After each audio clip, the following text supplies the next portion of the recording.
Hello Bard haters, welcome to another fine We Hate Bards Let's Play. I'm Ben, and this is more Dark Souls. And, had a bit of a situation, as most of you who have been keeping up with the site may be aware of.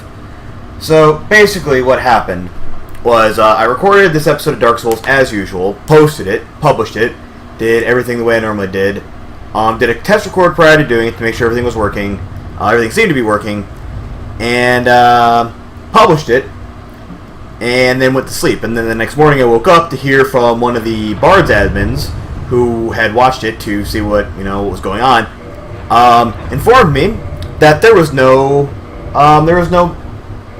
me talking over it. So the sound, for whatever reason, it hadn't captured the mic when I did the record. So now I have to do it again, and this time just talk over it. I should also mention that this is in addition to that being that happening, this is the third time I've tried to re-record over it, and the first two times both failed as well. So now, whatever fun, interesting things I might have had to say the first three times I did this, you now get to hear a bunch of quiet, angry resentment and me making asinine comments that will probably only be funny to me. Yeah, there's a giant freaking... Oh look, there's the explosion. There's me almost dying again. Boy, don't you wish you could have heard me curse and swear the first time that happened. Well, too bad. So, yeah. The way this is going to work is I'm just going to be providing running commentary so that you just don't have to watch the one video where there's literally just... Well, I shouldn't say there's no audio. There's still the in-game audio on the other one. But, yeah. It would just be me talking just be me playing a game for an hour. I don't know. So what's happening right now is there's a thing way up high that's chucking explosive rocks at me, but I don't figure out that's what's doing it for about another 20 minutes. Instead, I happen to think, because you'll probably notice I was looking across the way, there's another one of those big guys over there who was dropping rocks on a hole, which turned out to lead to the big pinball machine that I found earlier. Oh yes, and here's another ball of the night. These guys are in this area too. But yeah, it turns out that the guy across the way is launching him down to the thing that's, chucking rocks at me repeatedly. So, yeah. It takes me longer than I'm proud of to have figured that out. As for right now, you're just going to watch me going through and killing things, and, well, it's Dark Souls, it's just more... Again, I apologize if I seem like I'm not into it. This is literally the third time I've tried to re-record my voice over it. The other two didn't actually work for whatever reason. So, thank you, recording software, for screwing me over 3 times in a row. If it does it a 4th time, I might actually end up not even bothering. Because... The thing is, I actually checked the other videos I recorded throughout that weekend because I recorded, I think, like 3 or 4 videos that particular weekend, and I'm like, oh crap, if they all don't have audio. But no, it was just this one. This is the only one that didn't have audio on it for whatever reason, or didn't have mic audio.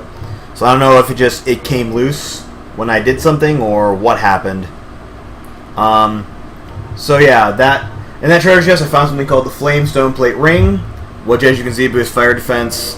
And I figure out, wait a minute, this might be a good thing for me to use to get past the little exploding fireballs of death. So I equipped that, and in a second I'm going to equip, I believe, the gold-hemmed equipment. And just to give myself some extra fire defense, which I don't end up needing because I don't think I get hit by it again. Also, one moment.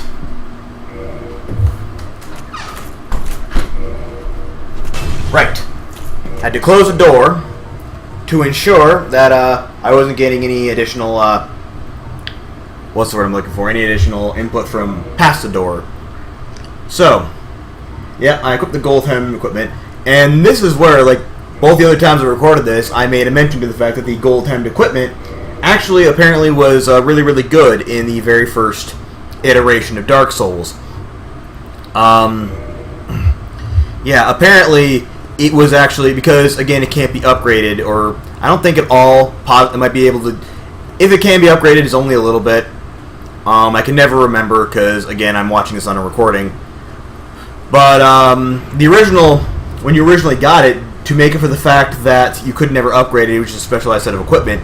When you got it, it was really freaking powerful originally. And obviously that use would wane and get, you know, lower and lower as the game went on.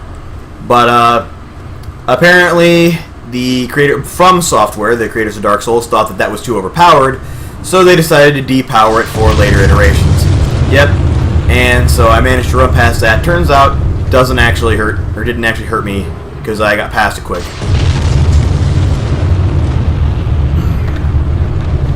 So, obviously most of this is going to be, I'm going to try and, you know, find things to talk about whenever something actually happens. As of right now, it's more of the same. I think down that way that I was just looking, there's actually another one of those Black Knight things that I'll point out again later.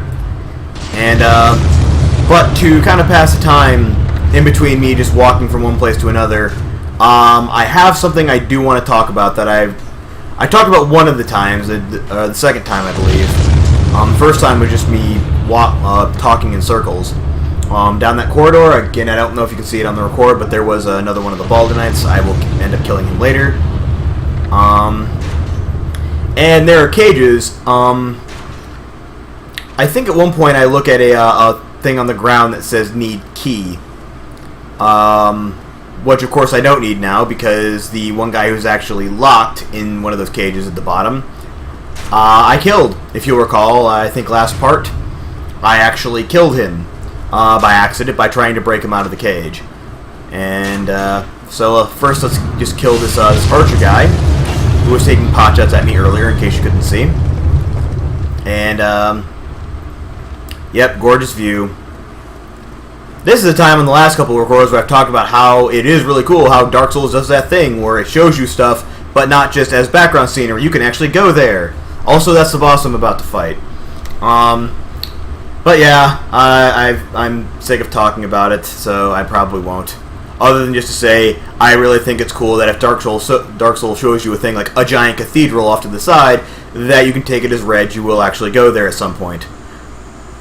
Which is rare in games these days, with things like Call of Duty and, you know, fucking all these other things that use these massive skyboxes to look impressive, but are really grotesquely linear.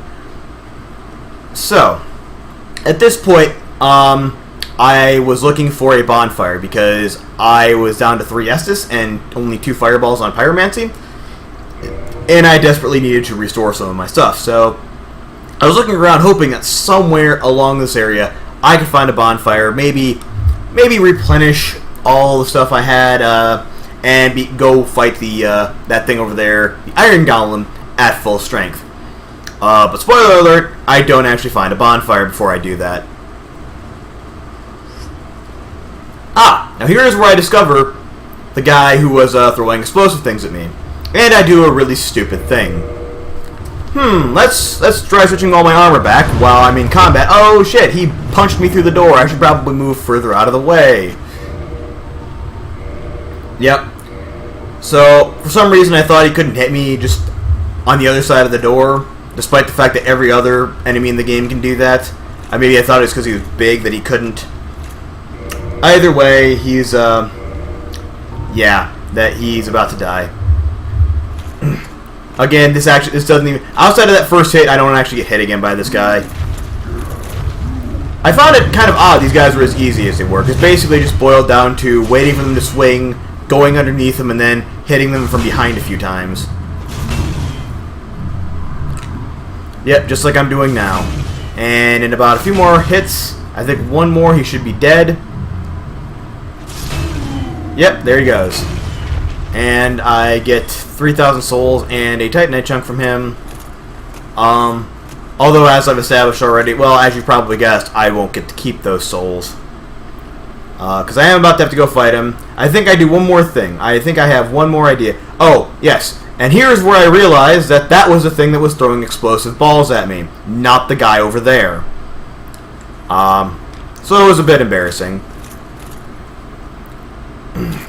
So, at this point, I basically decide, alright, I need a bonfire, I don't want to fight him super underpowered like I am. I wonder what's across that gap in the bridge. So that is, I believe, the next place I'm going to be going. Here in a second, once I actually start moving. There we go.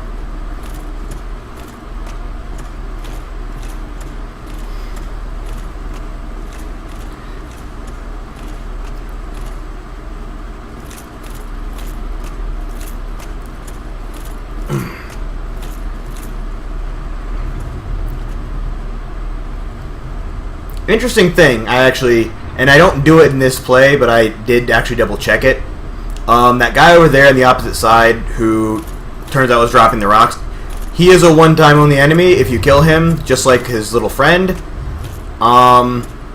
you will be able to get past that spot with the rolling rocks without having to repeatedly dodge them. I don't actually do that in this. I just end up leaving him because I think I figured out how to get over there. I think I knew how to do it, but I just didn't bother. Yeah, the message I just passed back behind me was the one that said need key.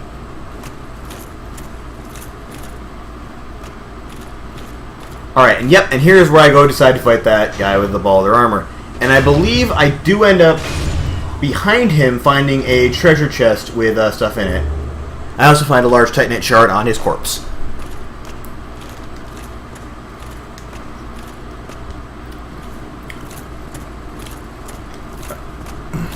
Oh, I was wrong. I don't actually find anything back there. You know, you'd think I would have known that, having seen this 3 times already and played through it once, so... Oh well, apparently that's my bad.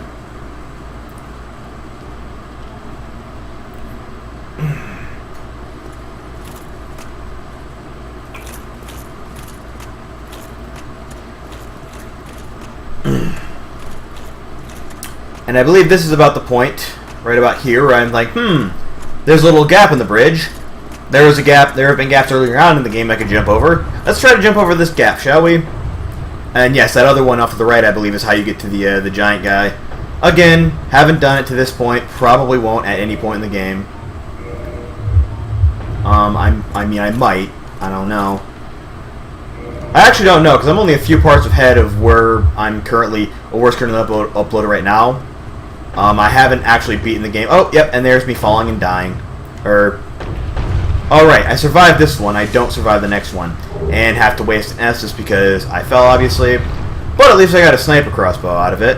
A sniper crossbow, which incidentally is way worse than any of the other things that I have. I think I'm actually going to check it here in a minute.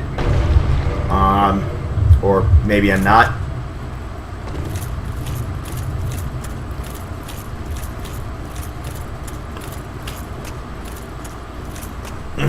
So now after falling, I have to go all the way back up there. I don't attempt to jump it again. There is a sign that says that there's a merchant on the other side. That could be true. Maybe it is. I don't honestly know.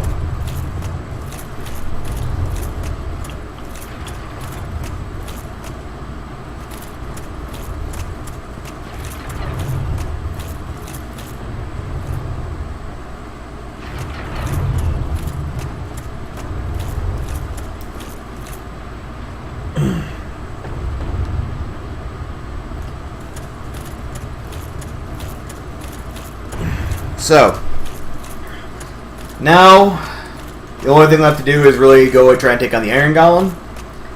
And I will warn you. Oh yeah, there it was. There. I finally look at the message. It says need key, and I make that little joke. Oh, I accidentally killed the guy I need the key for. Ha ha ha ha. And then I just keep pressing on with 2 Estus and 2 Pyromancy. Which actually, now that I think about it, I never use Pyromancy against this guy anyway. At no point when fighting the Iron Golem do I use Pyromancy. So I don't know why I keep pointing out that I've only got 2 fireballs. I think I've done it every single record. I've pointed out I only have 2 fireballs at this point, so I start freaking out. And I even remember at the time I was, because I only had 2 fireballs. But realistically speaking, I never use a single fireball against this guy. Although I do at this point look to see if there's any other items I have that I can use. And I do consider, as I pass it, I considered using a Homeward Bone. Ended up not doing it, which probably was my own stupid. I probably should have Homeward Boned it. Largely because I do end up losing about 15,000 soul, well, 14,100. End up losing more than that, way more than that in total, because I die a few times to this guy. The first time is still my favorite. Just because it was freaking, I guess, kind of stupid on my part. So, yes.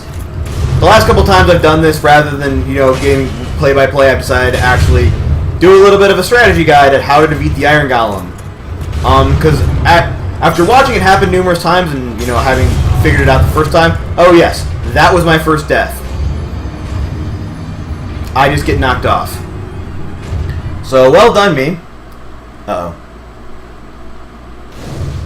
If you see the mouse cursors, because the last couple times I've done recording this thing, or I've tried recording this, one of the things that always happens is the computer I use turns on its screensaver and kind of messes with, well, I don't know that it messes with the record because neither one recorded, but I'm trying to keep the screensaver from coming up just in case it does.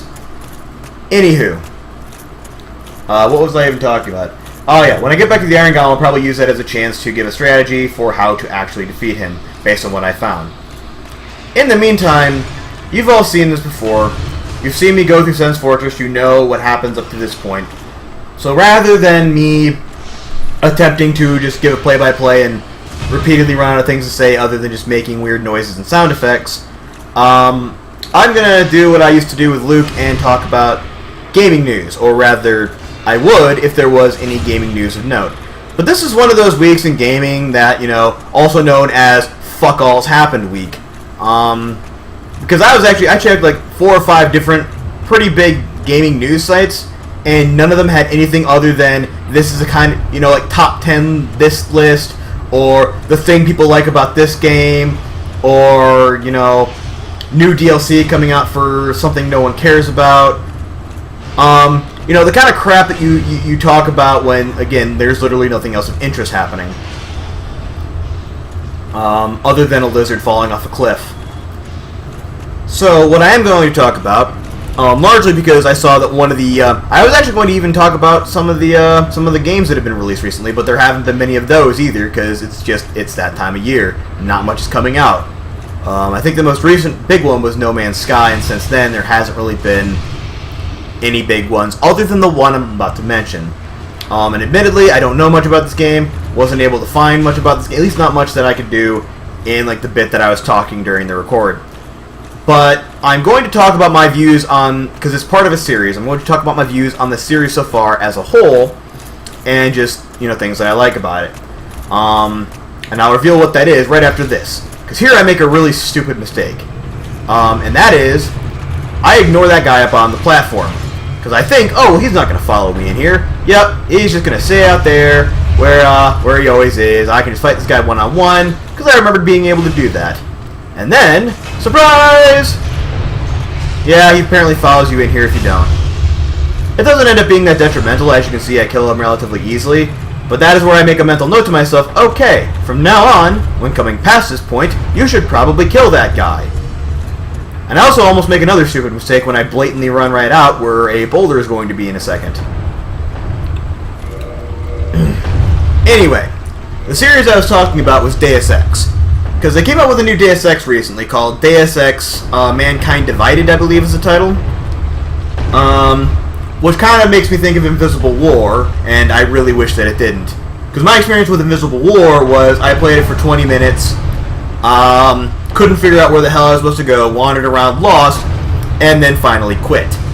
That was basically my entire experience with Invisible War. Now, I'm sure some of you are probably making fun of me for that. Some of you are probably like, I don't know what's wrong with you. I finished Invisible War. But again, my understanding was that even if I had gotten further in Invisible War, it didn't really get that much better. So instead, I'm just going to talk about the two that I've played extensively, namely the original Deus Ex, the very first one on PC, and the one right prior to this one in the recent reboot, Deus Ex: Human Revolution. So we'll start with the original Deus Ex, and then I'm just gonna be comparing the two and what I liked and didn't like. Because admittedly, I did like both games. I will definitely say that the original Deus Ex is much better than, you know, Human Revolution. And I feel fairly comfortable in saying that, given that the way graphics on modern gen consoles work, you really don't have enough room for anything quite as massive as the original Deus Ex had, because that game was a long game. I mean, Human Revolution I managed to beat in about 60, 70 hours, whereas the original Deus Ex, I think I got around to 100 hours in that, and I still wasn't even at the halfway point. And mind you, that was just playing largely the vanilla. I mean, I did some side questing, but not an overt amount. The game was huge. I I mean, granted, it also looked like it had been drawn on graph paper by a 4-year-old, but at the very least, it was massive and interesting. Outside of that, and basically, the big thing I want to mention, and the big thing I want to talk about in regards to what to watch out for with the more recent with Mankind Divided, and the point I made with Human Revolution to a lesser extent. Because it's kind of a bit late now. If I seem a bit unfocused, it was because I couldn't remember if that was the one where I killed him or if it was the one where he knocked me off. Because that does happen at one point. But I want to talk about Deus Ex in regards to what I would consider the difference between an FPS RPG and an FPS with RPG elements. Yep, as I get knocked off again by those stupid axes. I do eventually learn the trick for making it through that thing, by the way. Some of you who are watching this and who watched the previous episodes probably figured out, hey Ben, there's actually a freaking gap in between the two of them. And you know what? I do figure that out. I figure out exactly where it is, and I start making use of it here. I think this time, actually. This next time I get up there, I'm pretty sure, manage to make it to the gap in between the two. But, up until that point, I didn't, so... Anyway, we watch me go back there, FPS RPGs versus FPS with RPG elements. For me, the first one is obviously better. Because too many FPSs today have what I would call token RPG elements, which is a system wherein it allows you to upgrade certain arbitrary bits of your weapon, skills, equipment, or anything else you might like to name. Like, maybe gives you like a vehicle you can upgrade to, or I don't know, I'm blanking on certain things, other things. Mostly it's weapons and character skills. And most of the time, it's things like, reduce your shotgun reload speed by 1/8 of a second, or, increase your damage bonus by 2, even though we can't actually see damage bonus. My personal favorite that I think operates as kind of a standalone example of that would be Singularity. Now, to be clear, I do like Singularity. I think it's a decent game. It's entirely predictable and a bit too easy to, like, the story just kind of loses me just due to the fact that it's a bit too, like, you can see exactly where it's going. It does have its good points, though. It is a fairly competent runny-gunny shooter. The weapons feel visceral and fun to use, and the actual ending, rather than just arbitrary moral choice system of you're either really, really good or really, really bad, like what BioShock did, it just says, yeah, you have a few different options. It just depends on, who you want to allow to have things. Like, you can kill the evil general and, like, let the big scientist guy take over the place, or you can just kill the scientist and let the general continue running with his militaristic policies. You can kill them both and you can take over, or you can kill neither of them and make a deal wherein they agree to live in harmony. And each of them has, pros and cons. There's not one that's actually arbitrarily good or arbitrarily evil, and it's a thing I really like. The one thing I do not like about Singularity, however, the one thing that really proves my point about the FPS RPG elements, is that it is exactly that. It is an FPS where the RPG elements are really unnecessary. And I know, because on the normal difficulty, I managed to beat the entire game without upgrading a single thing with very little difficulty. There were a few points that kind of tripped me up, but it never seemed like any of them were necessary. And that's where you kind of lose me with these token RPG elements. Because the idea behind RPGs and upgrading yourself, and I guess we could use Dark Souls as a great example of that, because it is an RPG. You do have to go and spend a lot of time, grinding souls and buffing your weapons and doing all sorts of other things. It takes a lot of time to do that, but the idea is that, yep, that's me getting rocked again by the giant stone. Again, I could have gone and killed off the big guy, just never felt like it. But the idea behind it is that the bonuses you get to gameplay and to being able to do things better should equal the amount of effort you put in to get them. Because it takes a lot of time and a lot of work to get all of them, and if all it did was just arbitrarily, you swing your sword slightly faster, and you do slightly more damage, and if it capped, at a certain like low point, then you just use that for the entire rest of the game, that would be a problem. The other thing with RPG elements, or rather an FPS RPG or any kind of RPG, as opposed to a game having RPG elements, is that with a true RPG, it should be possible to finish with a different build every time. So again, take Dark Souls. Yeah, that thing I just remembered does a lot of bleeding damage, and it almost made me bleed out, which did happen in one of the pre-records I did before doing this particular episode. But with Dark Souls, you can have a bunch of different builds. You can do like the build that I'm running, you know, a tank and smash, specializing in really big, heavy weapons, as well as, you know, tough, heavy armor, and then just like soak up damage and deal a lot of damage, but be really slow. And that's kind of the build I've gone with. Or you can do a couple of the other builds that I've tried so far. Like you can go straight up magic, you know, or do what I did with pyromancy and kind of yes, I almost walked into a trap there as well. Pyromancy and you know, light armor and kind of a more nimble build, where I just, you know, focus on getting a crap ton of pyromancy and just launching spells at them from afar, and then occasionally, if they get too close, hitting them with like a heavier. Actually, no, I'm using a spear on that one. That's right, I'm using a spear and a shield, because you can use a spear with your shield up. So that's kind of nice. You can do that. You can do a more faith-based build, where you play like, you know, like start out with the knight character who has a decent starting faith score and get miracles and use that to heal yourself while still tanking. So you can do like a tank and heal even, and not necessarily focus as much on the weapon and focus a lot more on your miracle spells. Or miracle spells, just miracles is what they're called in this one. I gotta get reused to Dark Souls talk. But you can do that. You can play a rogue, which in my opinion is one of the hardest builds to run, just because you don't do much damage, you're fairly frail, and it takes a lot more skill to actually get good at that. Specifically learning how to parry appropriately is kind of difficult. But, yeah. And, there are way even more builds than that. There are ways to make those builds differentiated from other similar builds. So, like I'm playing, you know, a tank smash character. You could watch another guy play a tank and smash character, and it could be built, you know, maybe entirely differently. Maybe they use a two-handed sword, or like a halberd, or, you know, some other thing like that. Maybe they, you know, maybe they have a lot more HP than I do. Maybe they focus a lot more in stamina to get a lot of hits in really quickly. Maybe they decided to use a dex-based weapon to deal all their damage. You know, there's so many different ways of doing it, so you can finish with a different build every time. Singularity, it wasn't about having a build for your character. It was literally about just getting all the upgrades, putting all the points into these upgrade things, and then just having all the upgrades and being a total badass.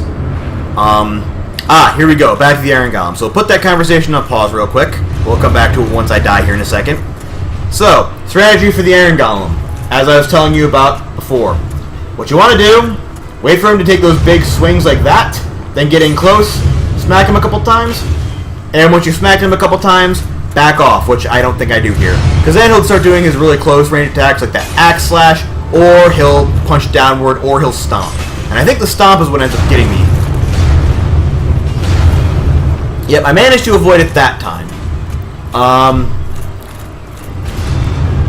So yeah, after he does his as he's doing his close range attacks, you want to back off, try to avoid him, and then wait for him to go back to doing his long range earthquake slices again, or whatever those things would be called. Those big area of effect out in front of him, because it doesn't affect the area directly in front of him or like anywhere around him. It just affects like a cone out in front of him. Also, you can, I think, knock him off, which I do try to do right here. But again, spoiler alert, I don't have much success doing it. Yeah, go ahead and heal, Ben. You're gonna need to heal. Actually, is this one of the spots where I might actually heal here. I don't remember if I do. I know there's one point here really quickly where I'll forget, and then it'll cost me. Okay. So, yeah, he does that, and I think...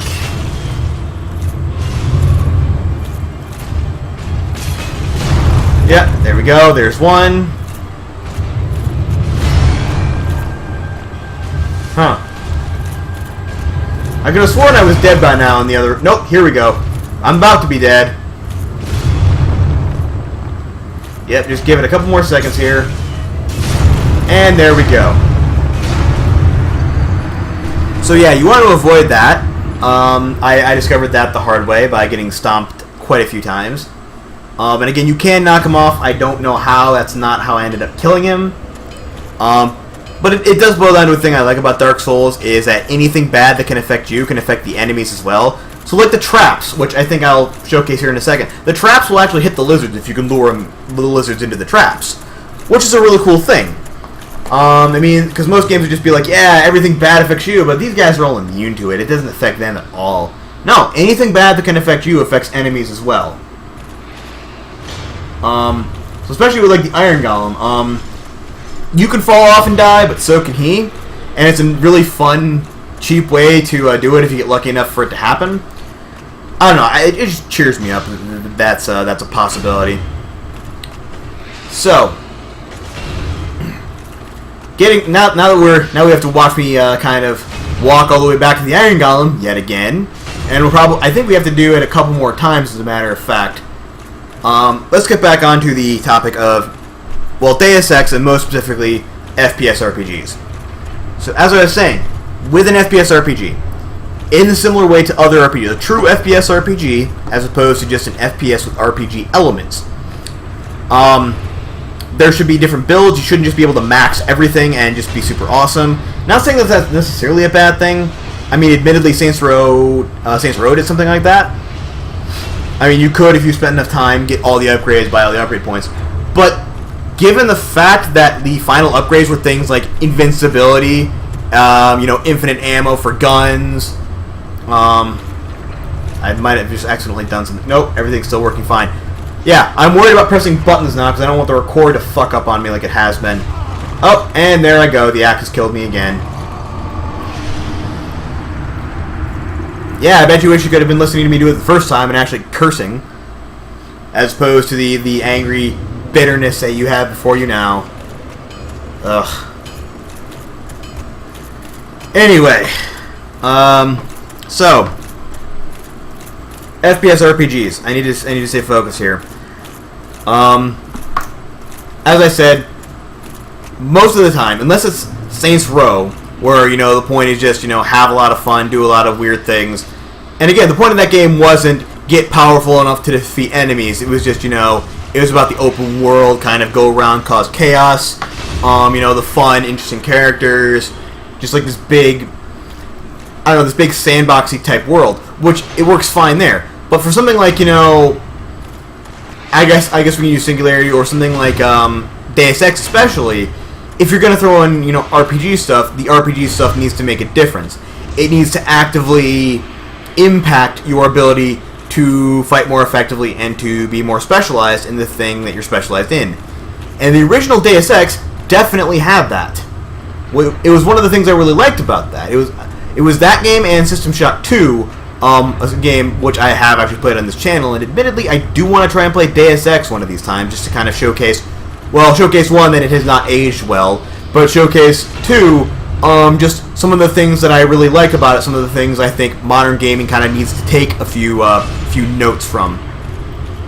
Because in Deus Ex, you could specialize in like one of 4 or 5 different paths. Like you could be super combat heavy, you could be stealth, you could be tech, you could be social skills, you could talk your way out of situations. The thing about them is, not only were all of them well balanced, generally you could use any one of them to get your way out of a situation. And granted, with some of them it was harder than others. Like there might be times that, the tech option is a little bit more difficult to do. There might be times that, the combat option is a bit more difficult to do. But they were all still, fairly well doable. And especially if you were specialized enough in them, it wouldn't really make as much of a difference. Or, I don't know what I was trying to say there. It wouldn't be as difficult, I guess, if you're more specialized. Which is good. You actually felt like you were getting more powerful, especially if you did the combat route, which I normally did. Because you started out being crap with pretty much every weapon. Like just fighting around inexpertly with pistol, with frickin' rifle, with like machine guns, with frickin' shotgun. It went all over the place until you put a few points into those specific skills. And then once you put points into like those different weapon skills, you started finding that you could actually hit things really well. And, especially your accuracy, your damage, frequency of critical hits, or ease with which you could get critical hits, all of those would go gradually up and up and up. So you could literally feel yourself getting more powerful the further along you went. And admittedly, if you tried to use any of those other things you weren't proficient with, so if you hadn't gotten proficient with the pistol, if you decided to either, go shotgun or machine gun or whatever other route you had, oh yeah, real quick, I'll get back to this, but that's where I figured out, oh yeah, you can actually get past those rolling boulders if you time it right.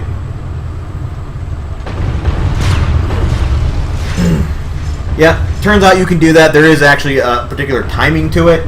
It's not like some little trick that I just happened to discover by accident. You just have to have good timing. And I think that's the only time I managed to do it without any damage. So there you go. That's your little special for the day. But no, if you didn't specialize in a particular weapon, you would just be shit at it throughout the entire game, which I kind of liked. Because again, it meant, like I said, you could finish the game with multiple different ways. Even the final boss fight in Deus Ex was notable for the amount of versatility you had in actually finishing it. So, for example, if you were a combat specialist, you could just go in there guns blazing and kill everything and just tank the damage. Because he did do a lot of damage. He had a lot of frickin' things at his disposal. It was a really, really tough boss fight. You could shoot your way out of it. There were a few heavy weapons, if you were specialized in heavy weapons in the area, that you could take with you and use. And if you were specialized in heavy weapons, that was a great advantage for you to have. Alternatively, there were other like little secret, combat things you could do. You could also, if you were tech specialized, hack a few turrets to fight for you. And here's the thing I liked: if you were a stealth specialist, I don't know if I pointed this out yet, but that was me trying to find the gap. I think I found it last time I got to that point. This time I fucked it up, so I didn't actually do it. Anyway, if you were stealth specialized, the one thing I really like about that game that I don't think any other game would let you do these days, you could actually sneak past the final boss fight. If you knew what you were doing, you could just sneak all the way around the perimeter and just manage to get to the opposite side, walk right out, and that would be it. You wouldn't actually have to fight the final boss. And it does strike me as something that I think most games can learn from, because most games these days are so terrified that you'll go through the game without, and potentially miss one of the, mini epic set pieces that they've got in place. They don't want you to experience anything less than what they've set out. And it's kind of frustrating and a bit insulting that they want to force you to do something when you should be able to stealth your way out of it. But no, you could sneak past it, or you could talk your way into an easier fight. I'm trying to remember what the social option was. Actually, it's been so long since I played it, but I know you couldn't talk your way directly out of it. You couldn't talk your way completely past it, but I think you could talk him into not using some of his weapons, or potentially get a couple allies on the enemy side to fight for you. I don't remember. Again, I didn't do the social route that often, so I really don't know exactly what that route offered you. But it was it was one of those things where no matter what you specialized in, you could effectively fight it. And each route still presented different challenges, but at the very least they were doable. So I kind of liked that, and I think again more games need to take a page out of that. Need to go with the hey, you need to provide make there be a difference. Don't let people just take all the upgrades and then just have all the upgrades and be super upgrade man. Actually, I think there was a game on Armor Games that sort of did a parody on that. It was called Upgrade Complete, where basically you just upgraded all the things to upgrade all the things. So yeah, in contrast, now that we've covered what an actual FPS RPG is supposed to look like, in contrast, Deus Ex Human Revolution was, I would say, more of an FPS with RPG elements. Specifically because that thing I mentioned, where you could just get all the upgrades and then have all the upgrades, that was basically how Human Revolution worked. By the end of the game, I think I had all but like 2 or 3 of them. And even then, like if I had done more side questing, if I had done a bit more helping people out and looking for stuff, I probably could have had enough to do to get those final few upgrades. But most of them were, even by that point, I'd already picked up a couple upgrades that I never ever used. Yeah, that was me trying to dodge and then punching like an idiot. I think I did that at one other point when I was trying to avoid a trap, and I forgot that I didn't have a shield equipped.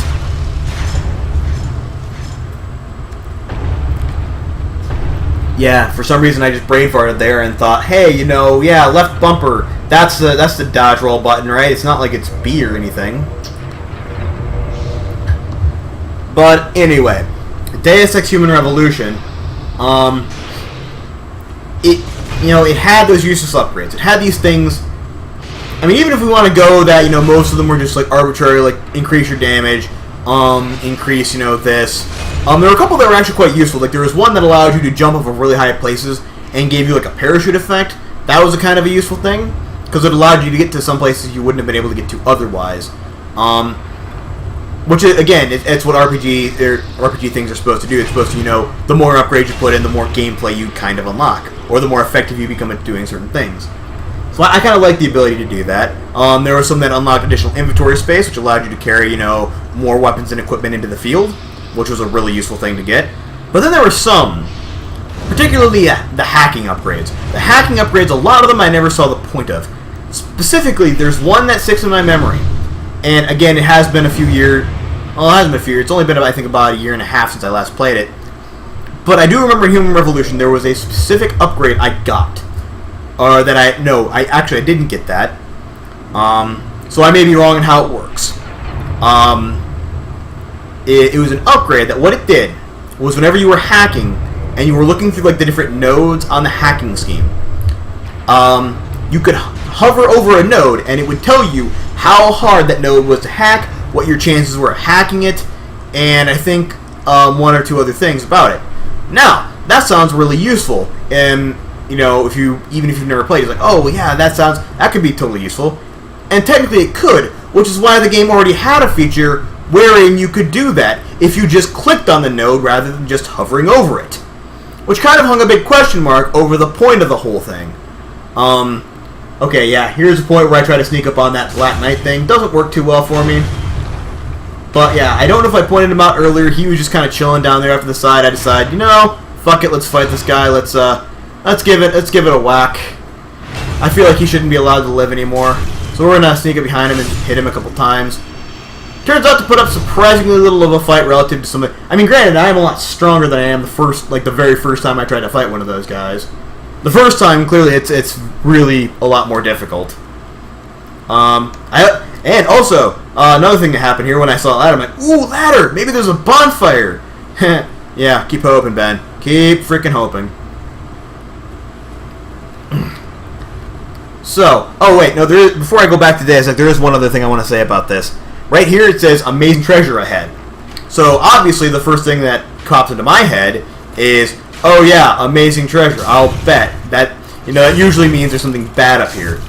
I also found this guy. I never figured out who he was.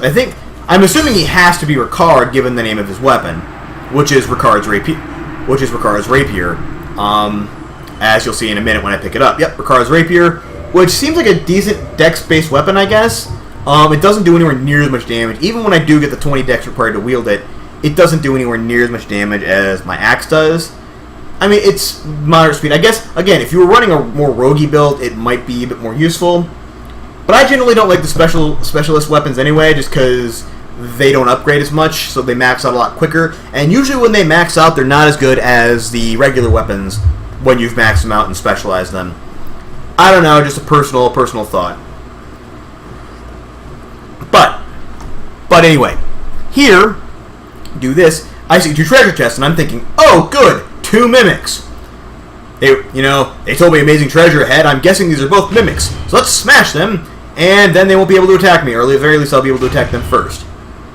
And after hitting it a couple times, I figure out, maybe it's not a mimic. Oh, look, there's a divine blessing in there. Well, this one's definitely got to be a mimic. Yeah, and missed it a couple times before I managed to hit it well enough to ensure me that, nope, this isn't actually a mimic. So I opened this chest as well, and this one has something even more rare in it, specifically the rare Ring of Sacrifice. Now, the Divine Blessing made me kind of happy, because I remember them from the beginning of the game. They, heal you fully, and they restore any status effects, which is a useful thing to have and would have been useful in Blighttown. I didn't know what the rare Ring of Sacrifice did, and at first it looks terrible, because the description says, die, lose nothing, ring breaks. And I'm like, wait, so it kills me and just takes me back to a bonfire? Why would I not just use a Homeward Bone? But it turns out I misread that. Here's what it actually does. If you wear it and you die, you don't lose it. It doesn't kill you when you wear it, it just means if you do eventually die from getting beaten to death, as per usual, you don't lose anything. So it's actually a really, really useful thing. It's a really good insurance policy if you have a crap ton of souls and you don't want to lose them all. As of right now, in the point I'm at in the run-through, I still have it, so hopefully that'll stay that way. I largely because you tend to forget I even have it at all, and so I don't wear it, but,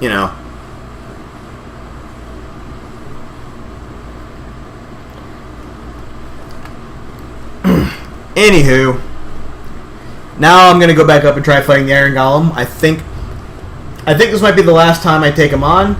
I'm pretty sure of it, as a matter of fact. There might be one more thing after this. Again, the original video when I did this was only an hour. The one I'm watching now is only an hour long. So I guess we'll see, and we're at about 47 minutes now. So presumably, given what I know, all the other things that happen in here so far, I'm assuming this is the last time I have to fight the Iron Golem. I actually do beat him this time. But real quick, getting back, one more thing about Deus Ex before we get into like the last bit here. Yeah, the hacking upgrade completely useless. There's a couple other hacking upgrades that are completely useless. There are a couple eye upgrades you can get that allow you to see certain things that they're not really useful. And a lot of them seem kind of token. So like the 2 or 3 upgrades I didn't get were just things it's like, I don't ever see myself using it, and admittedly don't believe I ever would have. But I don't know. It's that kind of thing that tends to aggravate me about modern gaming. In that, how do I explain this? I'm blanking away, but largely because of all the action that's happening in front of me, like me trying to kill the giant Iron Golem thing. Also forgetting that I had the wrong armor equipped, so that was fun. I'm also about to get hit by his, downward axe swing again here in a minute. Managed to avoid the giant stopping foot though, so that was useful.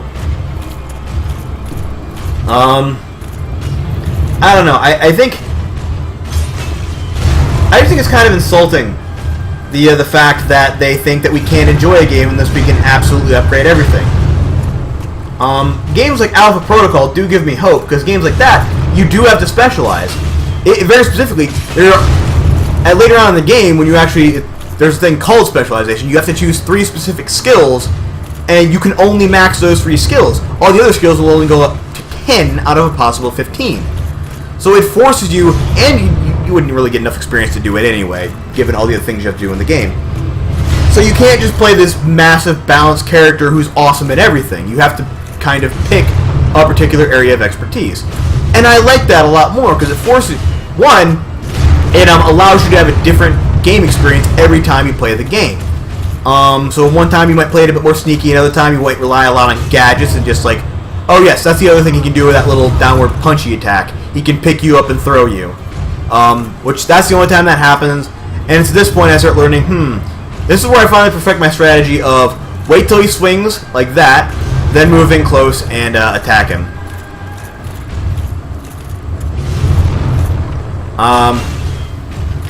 Yeah, and additionally, in addition to allowing you to have a different game experience, it also kind of forces you to try different ways. I'm not generally a stealth guy. I'm very impatient. The first time I played Metal Gear Solid, I just found the first pistol I could and started shooting everybody as frequently as I could. I got really good with it, which was hard given that it was a top-down shooter and you just kind of had to vaguely tilt the analog stick in the direction of your enemy and hope you shot him.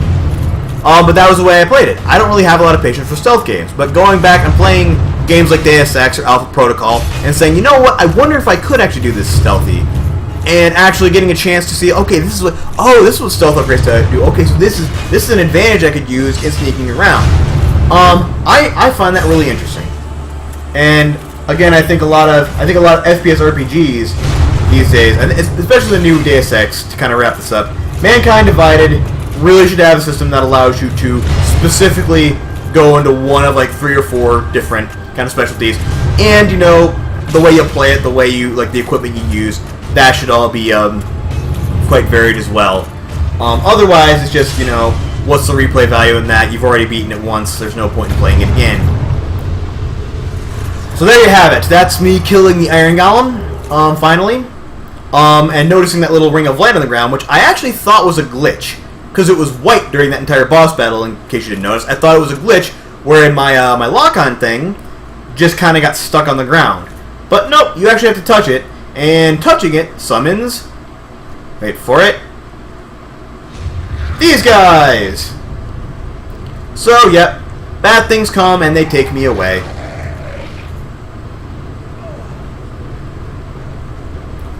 Where are they taking me, I wonder? All the way up to the top of this massive building. Are they going to throw me off? Because that would really suck. I was hoping I wouldn't have to face a haunting horror in this game, but Dark Souls has proven me wrong yet again. Ooh, look at that lovely, lovely view.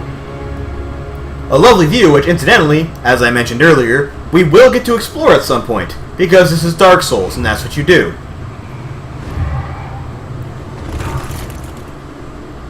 I do have to appreciate the amount of work they put into that. Most games, again, would not do that. It's just say, oh, look at this big epic sky. Castlevania Lords of Shadow did that.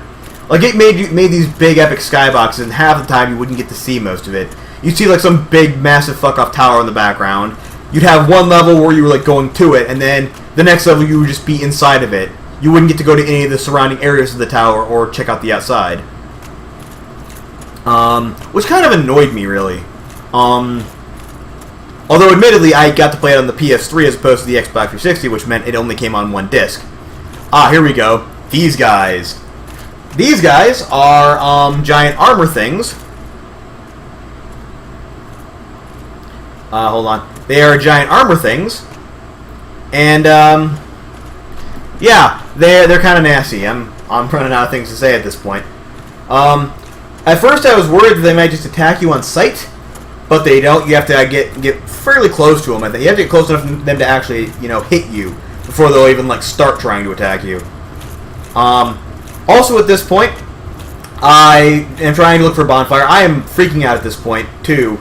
I'm like, oh shit, I really wish there was a bonfire. Come on, tell me where's the bonfire, because I didn't want to lose 56,000 souls, or you know, just south of that. So I'm looking all over the place. I'm freaking out. I'm begging, praying to like the Dark Souls gods to give me a bonfire, and there actually was a bonfire. That opposite little archway that I didn't go to, that was actually had a bonfire in it. There's a bonfire, and I will end up there in a minute. For right now, I just, you know, I still ended up wandering around for a few more minutes.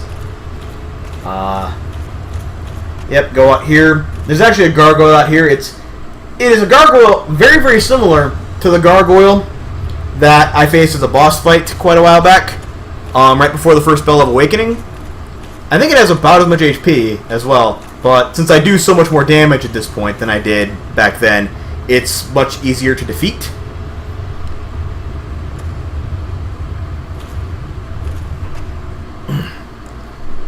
That and the fact that I don't have to fight two of them at once is also kind of nice.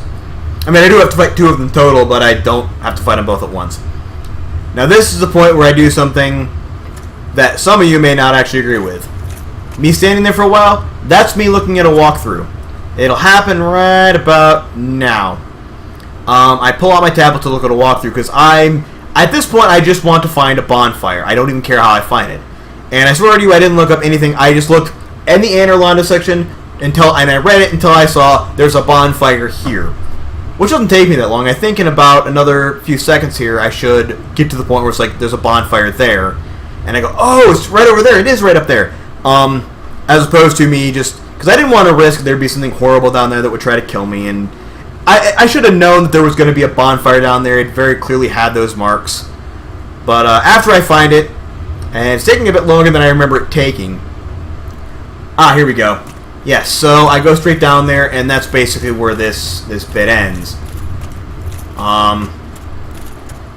So yes, want to apologize again for the massive screw-ups. Hopefully it doesn't happen, and I actually checked all my other recordings for that day, and for that weekend that I, was doing this. All of them have audio. All of them turned out fine. I honestly don't know what happened with this one, why it didn't record. Yeah, I'm actually at this point so scared of dying that I don't even talk to that person over there, because I'm like, oh, well, she might kill me. She doesn't, clearly, but, I worry that she might. I don't actually remember that. That came through on the record? Ah, crap. I hate it when that happens. Yeah, I probably should have noticed that in one of the earlier bits. So yeah. Hopefully. I mean, I know some of you like to watch this just to watch me freak out when bad things happen to me. Specifically, Chris, I'm looking at you. I know you always get so excited every time I get killed horribly, and you get off on that for some reason. So apologies, you don't get that this time. You just get a lot of bitter resentment. But yeah, this shouldn't happen again from now on. I normally, before I publish videos, I watch them back because I forget. Also, one second here, because I think. Oh no, I'm just gonna talk to him. I'll get back to that in a second. I normally watch them back as I'm trying to upload them, or no, as I'm trying to, because I need stuff to put in the description. So I, watch the video. I'm like, okay, what kind of thing happened in here that I can put in the description? Because I'll usually upload them and then they don't get published for another couple of weeks, so I've generally forgotten by that point. This one, I remembered what happened. Largely, I remembered I fought the Iron Golem. I remembered I did Sen's Fortress stuff. So I just wrote the description based on that. And didn't even bother to watch. The one time it didn't actually record. So that was kind of annoying. But, again, it's not going to happen a second time. I've already... By the time this goes up, I will have taken down the video without the audio. Also, that thing of me smacking the wall was trying to find a secret door, because I thought there might have been one here. There isn't. But again, I apologize so much for this. I seriously have no idea what went wrong, but hopefully it won't happen again. In the meantime, the next episode should be a bit more active than this. I go and I find a few things, explore Anne Orlando, the first little bits of it, and I show you what happens when you try to attack those big, ugly guys. So, until next time, thanks so much for watching. I was Ben, and this is Dark Souls. See you next time, everyone.